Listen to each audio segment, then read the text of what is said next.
All right, we're live with the AJ Rivera and Tyler Teresi podcast, talking comedy, all comedy. I never forgot what we were talking about as soon as you hit the record button. What were we talking before? Just about like when do you feel like is like, I don't know, like, cause like for me, I definitely feel like I'm too old to really like think about too much of the business side of it. And I mean, I'm just starting out, of course, too, Mm-hmm. but like I don't think I'm gonna be like, I'm not trying to like be on any TV shows or anything. Like, I'm not trying to like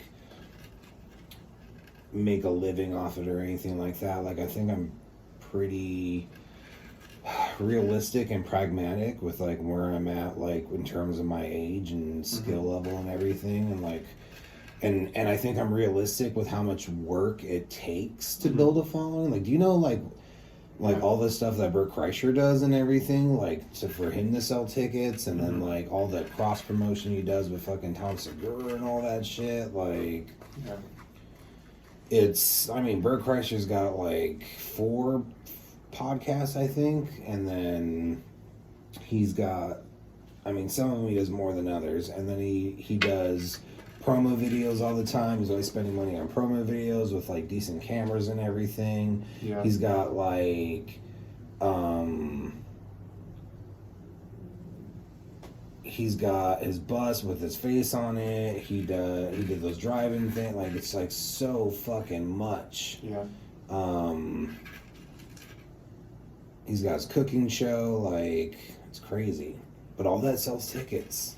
For sure. Yeah. Well, that's what's interesting about comedy too, is you gotta have, well, not necessarily got it, but it's very likely that you have multiple streams of income, and so it's dipping your hands in several different buckets or baskets or whatever the analogy would be. Yeah. I don't know. And there's also like different paths for everyone, because I forget where I heard it, and we just heard it somewhere where someone was like, start here, but then goes like this. yeah, basically, like start, like a lot of people try to get too in over their heads right away, and they're like, oh, I need to start doing my own show, I need to start fucking recording sketches and whatever, but like get good at one, like they were like, get good at one thing and then go from there. And I think that's, I don't know, obviously you never know what advice is good, and like it works differently for everybody. Some people might be able to do that. I don't know, I think for me, it's like a divining rod. For me, it's like if I feel like I get pulled in directions. So if I feel good, you know, just in general about something, I just keep going in that direction until I feel something better pull me in a different one. I think part of it, I think, would be, and this is maybe cliche, I don't know, but like a passion for it. In the sense that it's like, okay, right now, if like you're passionate about stand-up, then do stand-up. And if you feel a passion to be like, hey, like I have some good ideas, I really want to record some like skits or something, then do that. But if it's just like, I gotta fucking make a name for myself, I need to figure out how to fucking get famous. Right, I just want to quit my job, that's all I want. Like, exactly.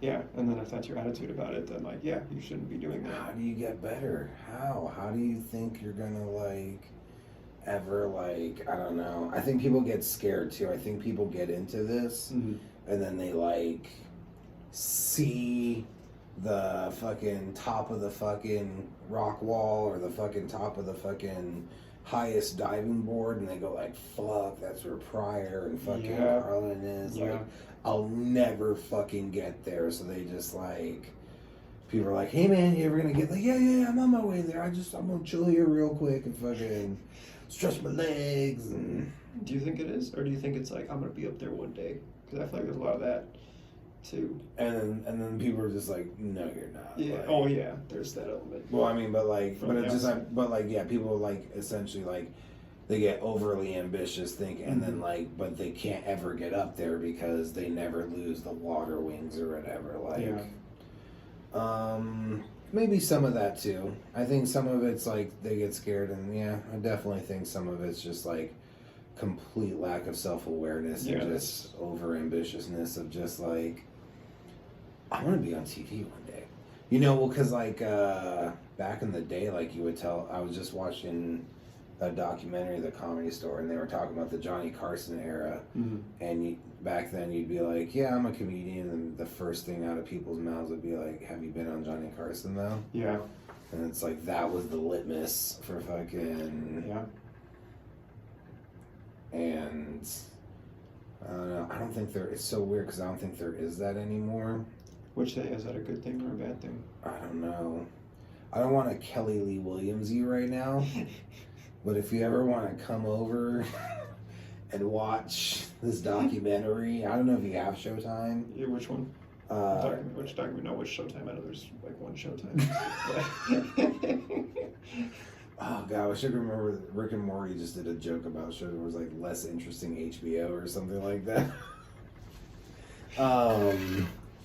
HBO's the It's just called The Comedy Store. It's directed by Mike Binder. Okay. Binder. Okay. I really want to see that Patrice O'Neill one, Killing Is Easy. I looked it up on YouTube, which is the. Did you find it? No. I'll send it to you. Yeah, I sent it to Lieberman. Like clips from it, and I was like, "Damn, I gotta pay money to have this." How fucking people want to be fucking paid for their art? Unbelievable. I'll send it to you right now. Wow. This is recording, I guess. Yeah, I can message you.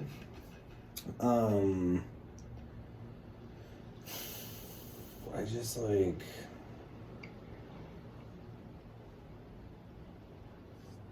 It is hard out here. Yeah. I guess, but see, and then like, you know what scares me is like, so it is hard out here, so then we'll get like good, right? Mm-hmm. But then that means the next step is going somewhere else. Yeah. Like, what the fuck? Like, eventually that means moving to like somewhere. Yeah. Where it's more the mecca of comedy. That's what Lieberman keeps talking about. Is like, this is this until I go to New York. Mm-hmm. And it's like, yeah, that makes sense. That is the next. That's where you want to go to really see, like, am I anything? Like, could I do this? Like. Yeah. I don't know. Can't you have like your home base and then just well, that's a lot of traveling. But it's a lot of traveling. Especially like with the internet now, I think it's possible to build a following in a more unconventional way than the ways you had to build a following in the past. That's what I want to ask you, but go on. Yeah, so it's like, do you need to be in like some, like obviously if you're in fucking Smallsville, fucking Oklahoma, then you might want to move if you're trying to make it in comedy. But I feel like Las Vegas has opportunities. I don't know how the fuck you get to them. I haven't seen the bridge from here to fucking Brad Garrett's Comedy Club, but there's got to be, you know, ways to get there and to try to reach the other markets. It's producing stuff online, probably putting your content online. There's fucking stand-up comedians on. There's one that just posts on the stand-up comedian or stand-up comedy Reddit page a lot, and he's got a lot of people who like his stuff. He's from like Romania or something, and he's funny, and he just posts his videos on there, and now it's building him a following, and he's kind of like a staple on that page now. It's not called a page for those. Reddit is a what is it? Fucking subreddit. Subreddit. Comedy subreddit. He's a staple in the subreddit. I mean, that whole thing confuses me. It makes me feel very much like an old man. It's alright. It's like Reddit. Is it red? It's just one of the books on the library that is Reddit. Yeah. And each book has a bunch of sticky notes in it that anyone can show up and put a sticky note in. Gotcha. Yeah. You know what libraries are, right? Yes. I'm sure. Yes. They got that Dewey Decimal System. I'm all about it. Did you make a Dewey Decimal System joke on stage once? Or was I didn't. Someone else did. We heard it. Okay. We heard it the other day. I remember for it was sure. good. Yeah. I thought it was good. Before we go on, you know what my favorite joke I've heard was? It was not necessarily my favorite, but it was very funny. And it was at Wise Guys, and nobody fucking laughed. But he was like, I have a lot of stupid friends. They say a lot of dumb shit. Like, I have a friend who just bought a truck. And I was like, oh, what'd you get? And he said, it's a Ford Fiso. It's a Ford Fiso. F-150. On the side, if you mistake the 5 for an S, and it was so good, I fucking died. That's hilarious. A Ford I Fiso. wish I could have talked to the guy and been like, "Hey, don't you dare give up on that joke." I know, that's super good. Just start finding every car with a number, like a weird, and just start mispronouncing the fucking.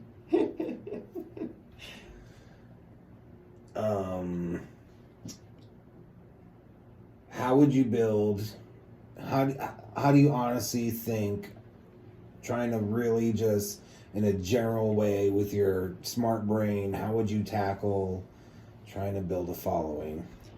Try not to shout at you right now. And then also too, like, have you noticed I don't think I have. Have we met anyone who is just crushing it with turning that following, like building turning it into, like, every time they do a show, like people like, no, we can't even see this person. Like, they're funny. Like, I don't think so. I think it's daunting probably for people at like our level for sure. And I think that often comes after for a lot of people. It's like, all right, let me be doing this for several years and then maybe like move into the online realm. But no, I think there's value in like starting it now. I met one person before the pandemic, and it was cool. We actually like would talk comedy. He was like the people I'd like talk to most at mics, because he would like, we would give each other, or we'd discuss like each other's sets and maybe give each other tags or something. Yellow Paco on YouTube, you ever heard of him? Paco? Yellow Paco. No, I've never heard of him. Okay. Well, he was a YouTuber who then went into stand-up comedy. And so he has pretty good turnout at shows. I'm not sure if it's because of, he definitely has a following. I'm not sure if he's getting people to shows because of that, or if like the shows just have people. But yeah, he's done a pretty good job of like utilizing his following, I think, to move into the realm of comedy. And he has like, he's done stuff with like Ryan Higa, who's like a very popular YouTuber, and so he's definitely had like built success in that area. I mean, in that realm, there's like Shuley from the Howard Stern show for sure. Mm-hmm. He definitely like, because from just being on that show, obviously, but then he left that show, but he's still like, now he's doing stand-up comedy predominantly. Mm-hmm. And he sells tickets, like, so. Yeah, it's hard because like I feel like, and I've helped with like social media for like different organizations and stuff. So like I know a lot of the strategies for social media, and for like at least maintaining a presence, and then ideally like moving that presence forward. And I feel like if I put the time into it, I just hate social media. Like I hate trying to, it's a lot of effort if you do it well. So much effort. Yeah, and it's... When I wasn't doing like hardly anything, like no comedy or nothing, and it was just work, and I'd come home or whatever, I was on Twitter all the time, just just firing, fucking boom, fucking that's a good one. And then I just looked, I was like, God, I haven't been on Twitter in like, I think 2 months. Yeah. Like, oh, yeah. Because I like anything I'm writing in my fucking notebook, or fucking, I'm at fucking an open mic, so I'm not gonna be all just on Twitter, like. But yeah, I think there's value in it. I mean, it sucks because like I have a lot of the people that I follow on Twitter, like people from high school who like don't use Twitter anymore. So I have a bunch of followers that just like, you can say I have 160 followers or whatever, but like 100 of them are like never on Twitter at least. So like I feel like I put, some funny stuff on Twitter, but it's like speaking to a crowd of like 10 people who like my stuff. And it's like, it feels like screaming into the void. Yeah, sure. And it's also like, is it funny, or is it like, hey, I remember this guy from this fucking thing that we did together. Nice tweet, bro. And then like, so is it actually funny, or is it just, the funniest thing I ever did on Twitter was that thing that got 700 likes. That was my funnest fucking thing. Which one was that one again? It was this girl posted a picture of herself at a wedding.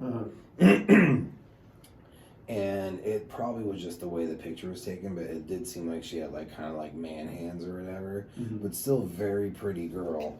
And she was like, why won't anyone marry me? Right? And I think she was trying to be fun. I think she was like being like facetious, right? I think she was being just like trying to be sarcastic.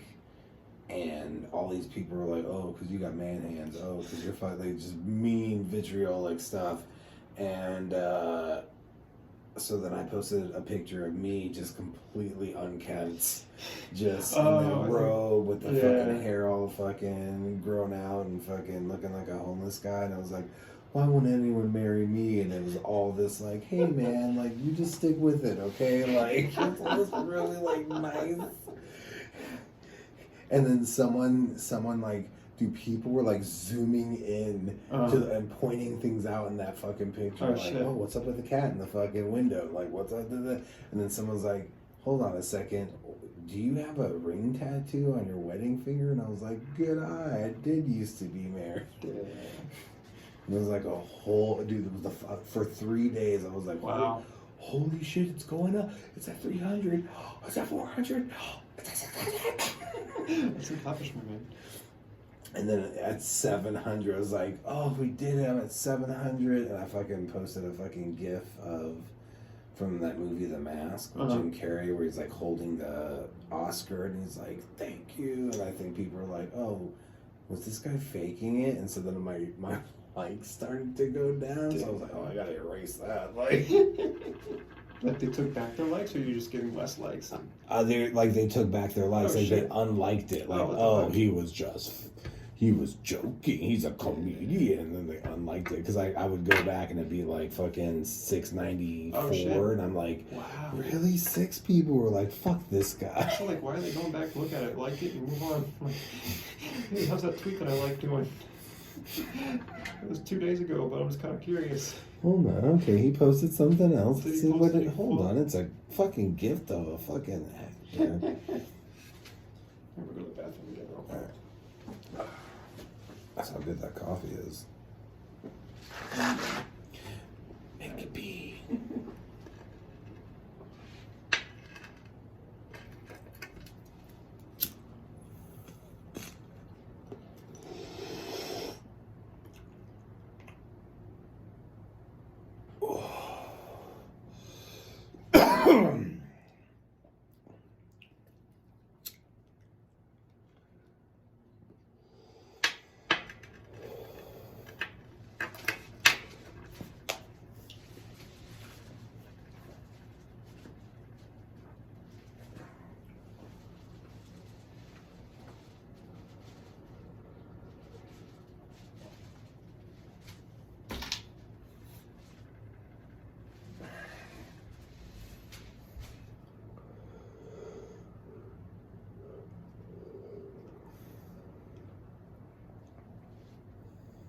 This is our podcast. Am I so tired?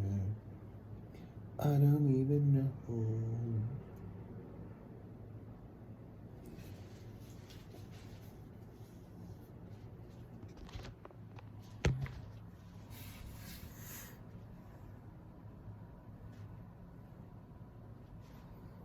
I'm at my new place.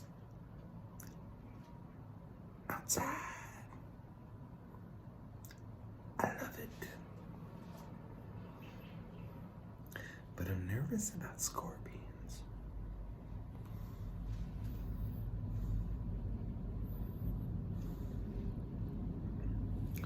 Kind of cool, right next to the pool.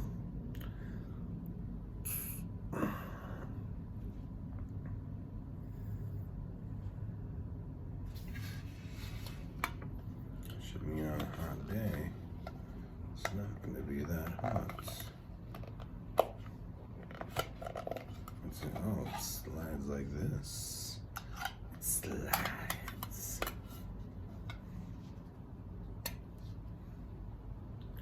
Slides like candy.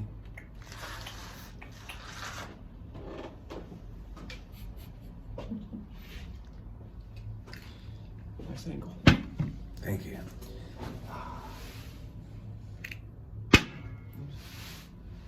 That's what we're saying.